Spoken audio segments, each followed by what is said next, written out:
Hola, ¿qué tal? Buenas tardes. El día de hoy es un poco diferente la dinámica de este video. Vamos a ver que en la parte número uno de la cascada de coagulación, en este video vamos a abordar a esos factores que van a ser muy importantes en las vías que se establecen aquí. Tenemos la vía intrínseca y la vía extrínseca. Además tenemos lo que es la vía común. Es muy importante recordar, ¿sí?, que van a ser 13 factores, ¿sí? Y lo manejamos como el número 13, que si bien es un número pues de la mala suerte, siempre lo vamos a recordar como un día horrible. ¿Esto para qué? Para recordar que son 13 los factores que tenemos aquí de la cascada de coagulación. Ahora, en la parte, si iniciamos con la vía intrínseca, hay que recordar que tenemos 12, el que inicia con el factor 12. Este factor 12, como ya sabemos, 12 meses del año, 12 pares craneales, va a pasar a lo que es el 11. Eso es, digamos que es una cuenta regresiva, pero nos vamos a comer uno. Ustedes ya se pueden dar cuenta cuál es el 10. Por tanto, vamos a ver que del 12 pasamos al 11 y el 10 no lo comemos. Posteriormente pasa al 9, pasa al 8 y llegamos al 10. ¿Por qué? Porque el 10, nos lo comimos en algún punto, ahora lo vamos a vomitar, ¿sí? Y vamos a llegar hacia el factor 10. Muy bien. Entonces, una vez que llegamos al 10, hay que dividirlo entre 2 y vamos a pasar hacia lo que es el 5, el 2, ¿sí? Porque 10 entre 2 es 5, ¿sale? Y luego, para recordar esto de 2 y 1, vamos a ver que en una carrera un señor va a contar 3, 2, 1. No obstante, ese señor no se sabe el número 3. Y por tanto vamos a ver que solamente va a decir 5, 2, 1, ¿sale? Y prácticamente aquí vemos cómo es que el factor 13 también va a ser muy importante. De hecho, aquí lo coloco. Pero sí, el orden es 5, 2, 1. Después tenemos la vía extrínseca, ¿sí? Hay que recordar que ya si nosotros vemos la vía intrínseca y la vía común, no está presente el 7, el 6, el 4 y el 3. Entonces, ¿qué ocurre con el 7, el 6, el 4 y el 3? Bueno, ¿dónde están? Ocupamos los extremos, que es en este caso el 7 y el 3, y lo pasamos aquí.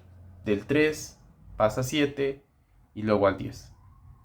¿Esto qué es? Esto es la vía extrínseca y llega al 10 en la vía común para pasar a 5, 2, 1.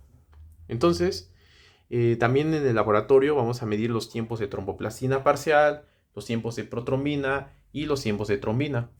Entonces, PTT o TTP va a medir lo que son los factores de la vía extrínseca. De la vía intrínseca. PT va a medir los factores de la vía intrínseca 3 y 7. eh, ¿Sí? Y además vamos a ver que en la vía común vamos a tener el 5, el 2 y el 1 que van a ser medidos por el tiempo de trombina, ¿sí? Entonces, de alguna manera nosotros vamos a ver que el nombre de cada uno de esos factores, tenemos 1 fibrinógeno, 2 protrombina, 3 el factor tisular, 4 calcio, 5 la procalcerina,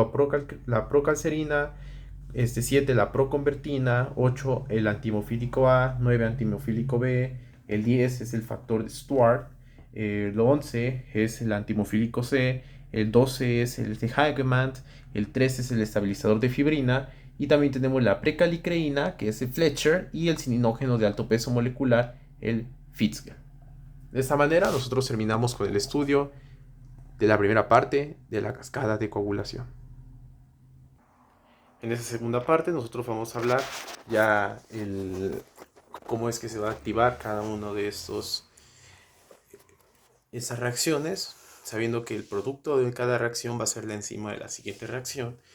Y por ejemplo, si empezamos con el estudio de la vía intrínseca, vamos a ver cómo a partir del colágeno subendotelial que activa el aciminógeno de alto peso molecular, la precalicreína, vamos a ver cómo se genera esta activación del factor 12 hacia factor 12 activado. Después pasamos a 11, que va a ser activado por el factor 12, 11 activado. Después recuerden que nos comimos el 10, entonces pasamos al 9, el 9 activado, ¿sí? Y el 9, como ya llegamos al 9, vamos a vomitar lo que es el 10. Tenemos el factor 10 y ojo, va a ser muy importante aquí porque se va a formar un complejo que es el complejo tenaza, Este complejo tenaza también lo conocen como diestasa intrínseca. Se forma más calcio y más fosfolípidos. Si pasamos con el estudio de la vía extrínseca, se necesita de un vaso lesionado que se expone al factor tisular, ¿sí? Lo que nosotros ya estamos viendo en el capítulo de hemostasia. Y prácticamente aquí vemos cómo el factor tisular, ¿sí? Que es el factor número 3, activa al factor número 7, perdón, aquí me equivoqué, es factor 7. El factor número 7, que este factor 7 va a ser activado por el factor tisular, ¿sí? Y además vemos como el 3 más el 7 forman la diestasa extrínseca, claramente más fosfolípidos y más calcio. Posteriormente vamos a ver cómo el 7 ya activado activa lo que es este paso, ¿sí? Para llegar hacia el 10A activado, que junto con el 5 activado forman el complejo de protrombina. Vean cómo es que el factor de 2 de protrombina es activado por el 10 y pasa a trombina. De trombina pasamos lo que es de fibrinógeno a fibrina gracias a la enzima de la trombina, y la fibrina va a tener enlaces no covalentes.